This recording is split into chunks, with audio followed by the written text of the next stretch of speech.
નમસ્તે વિદ્યાર્થી મિત્રો, ઓનલાઈન શિક્ષણમાં આપ સર્વનું હાર્દિક સ્વાગત છે. તો આજે આપણે ધોરણ 7 વિષય હિન્દી, જેમાં ચોથો પાઠ આપણે દેશ કે નામ કે સંદેશ, જેમાં ગુજરાતી ભાષાંતર કરી નાખ્યું હતું ને છેલ્લે આપણે શબ્દાર્થ, તે પણ આપણે જોઈ લીધા હતા. તો હવે પેજ નંબર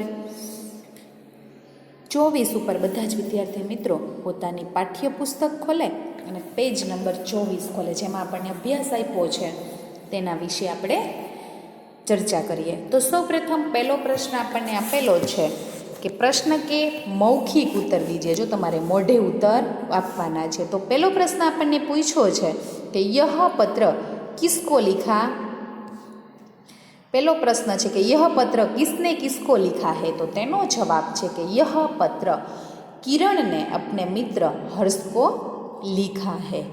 बीजो प्रश्न है कि पत्र लिखने वाले का पता क्या है.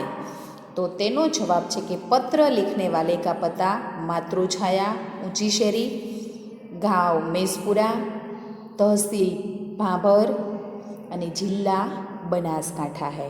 ત્રીજો પ્રશ્ન છે કે પત્ર में क्या वर्णन किया है. तो तेनो जवाब है कि पत्र में भारतीय नागरिक के अपने कर्तव्यों के प्रति लापरवाही और सरकार के प्रति उनके शिकायती रवैये का वर्णन किया गया है. હવે ચોથો પ્રશ્ન છે કે पत्र के अंत में किरण ने हर्ष के परिवारजनों को क्या कहा है. तो तेनो जवाब है कि पत्र के अंत में किरण ने हर्ष के परिवारजनों को प्रणाम कहा है. હવે બીજો પ્રશ્ન આપણને આપેલો છે. બીજા પ્રશ્નમાં પણ એવું આપ્યું છે કે નિમ્નલિખિત પ્રશ્ન કે મૌખિક उत्तर दीजिए. तो પહેલો પ્રશ્ન આપણને પૂછ્યો છે કે हम दूसरे देशों में अनेक कायदे कानून का पालन करते हैं, लेकिन अपने देश में क्यों नहीं. जो प्रश्न કર્યો છે તો તેનો જવાબ છે કે हमें अपने राष्ट्र के प्रति गर्व और सम्मान की पर्याप्त भावना नहीं है. हम अपने देश में व्यवस्था की उचित महत्व नहीं देते हैं. हमारे यहाँ का शासन भी सख्ती के काम नहीं लेता. हमें दूसरों के देश में अपने अपने देश की व्यवस्था को बनाए रखना चाहते हैं, वे उसके गर्व महसूस करते हैं. हम भी उनसे प्रभावित होते हैं, इसलिए हम दूसरों देश में अनेक फ़ायदा कानूनी का पालन करते हैं, लेकिन अपने देश में नहीं करते. बीजो प्रश्न है कि हमारे देश की स्वास्थ्यता की जिम्मेदारी किसकी है. तो तेनो जवाब है कि हमारे देश की स्वच्छता की जिम्मेदारी स्थानीय प्रशासन अर्थात ग्राम पंचायतों, नगरपालिकाओं एवं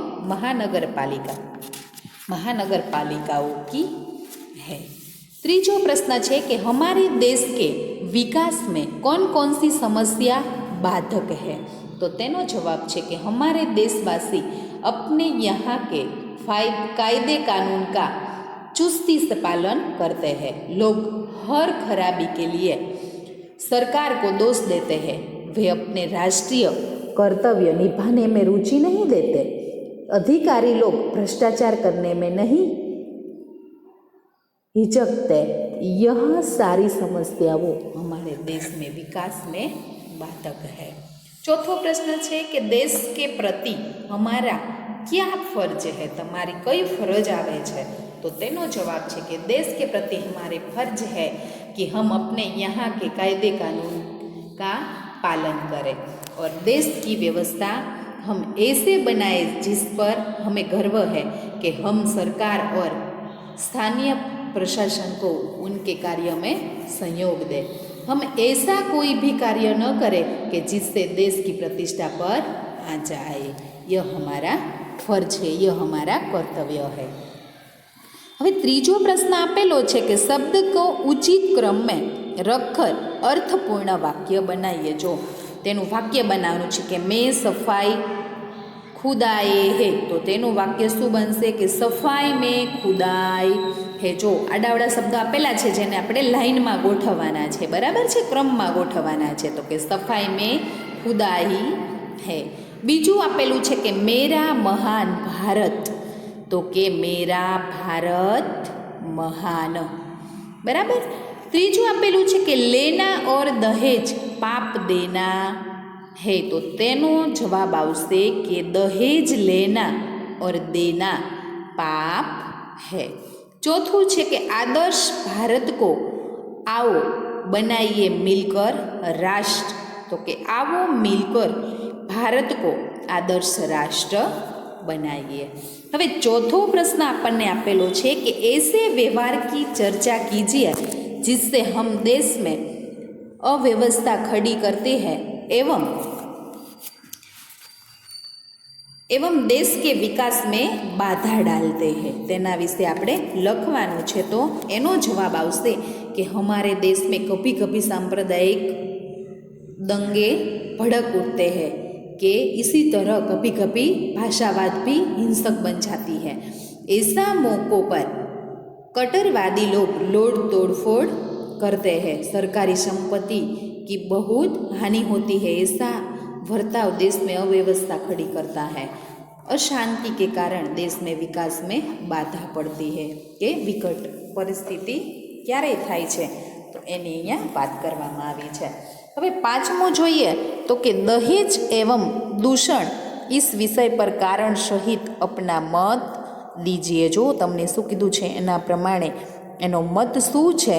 દહેજ એક દૂષણ છે તેના વિશે લખવાનું છે. તો તમે સારી રીતે એવું લખી શકશો કે દહેજ એક ભૂષણ છે.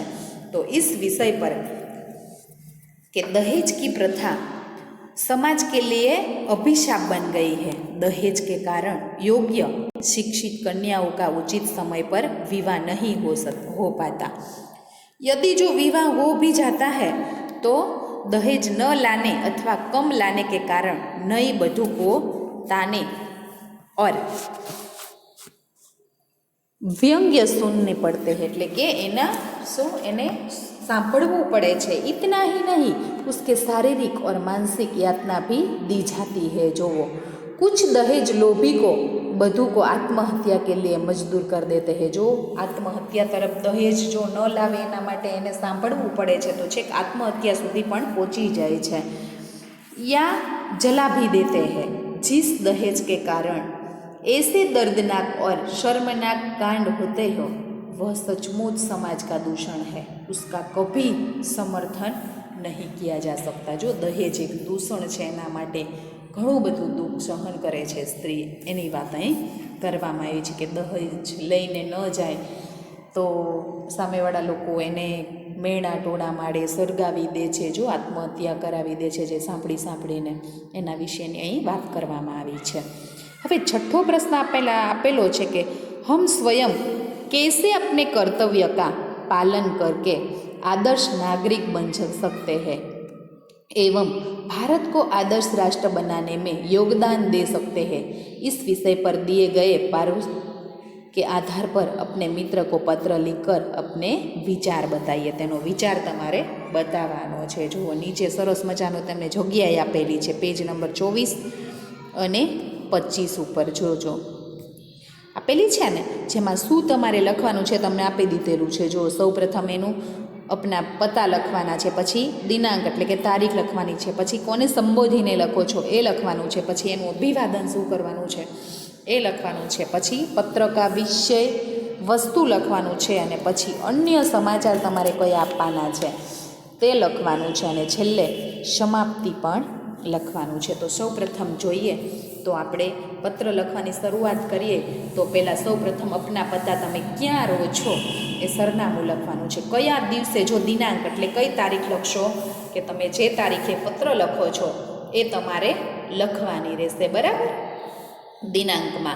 પછી આપ્યું છે સંબોધન કે તમે કોને સંબોધીને તમારા મિત્રને લખો છો તો તેનું પ્રિય મિત્ર કરી એનું નામ આવશે। પછી અભિવાદન શું કરો છો કે સપ્રેમ નમસ્તે એ અભિવાદન તમારે લખવાનું છે।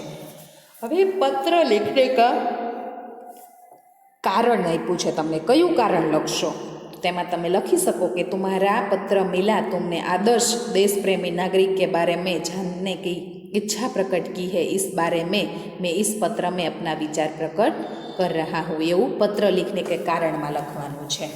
હવે એના પછી જોઈએ તો પાંચમું આપણને આપેલું છે કે પત્ર લિખને કા કારણ. એ તો આપણે લખી નાખ્યું બરાબર. હવે પત્ર કા વિષય વસ્તુ લખવાનું છે. જો આપ્યું છે ને તમને અહીંયા લીટી સરસ મજાની આપી છે, તો તેનું આપણે વિષય वस्तु શું લખીશું? તો કે आदर्श नागरिक को अपने देश के कायदा कानून का पालन करना चाहिए, अपने यहाँ की पंचायत का नगर पालिका को उसके कामों में सहयोग देना चाहिए, सार्वजनिक स्थानों पर गंदगी नहीं करनी चाहिए, देश में सभी धर्मों और भाषाओं को सम्मान करना चाहिए, चुनाव के समय अपने आसपास के नागरिक को मतदान के लिए प्रेरित करना चाहिए, बाढ़, भूकंप, अकाल के समय पीड़ित लोगों की हर संभव सहायता करनी चाहिए, सरकार की किसी नीति या कानून का विरोध करना हो तो शांतिपूर्वक करना चाहिए, दहेज जैसे रिवाजों का विरोध करना चाहिए कि मेरे विचार से इस तरह का आचरण कर हम आदर्श नागरिक बन सकते हैं और देश के विकास में अपना योगदान दे सकते हैं. તે તમારે વિષય વસ્તુમાં લખવાનું છે. એના પછી જોઈએ અન્ય સમાચાર તમારે શું આપવાના છે એના સિવાયના. તો એ અન્ય સમાચારમાં લખવાનું થાય કે मेरी माताजी अब बिल्कुल स्वस्थ है, राजीव भली भारती पढ़ाई कर रहे हैं, मुन्ना तुम्हारी बहुत याद करता है. અન્ય સમાચારમાં લખવાનું છે. અને છેલ્લે આપ્યું છે સમાપ્તિ, तो कि तुम्हारे परिवार में बड़ों को प्रणाम और छोटे को प्यार देना चाहिए. અને છેલ્લે તમને સંબંધને નામ આપ્યું છે. તમારો સંબંધ શું છે? તો કે તમારા મિત્ર, અને એનું નામ જે હોય તે તમારે છેલ્લે લખવાનું થાય છે. તો અહીંયા આપણે અભ્યાસ પૂરો કરીએ છીએ. આવતા વિડીયોમાં આપણે સ્વાધ્યાય શીખીશું. જય હિન્દ, વંદે માતરમ.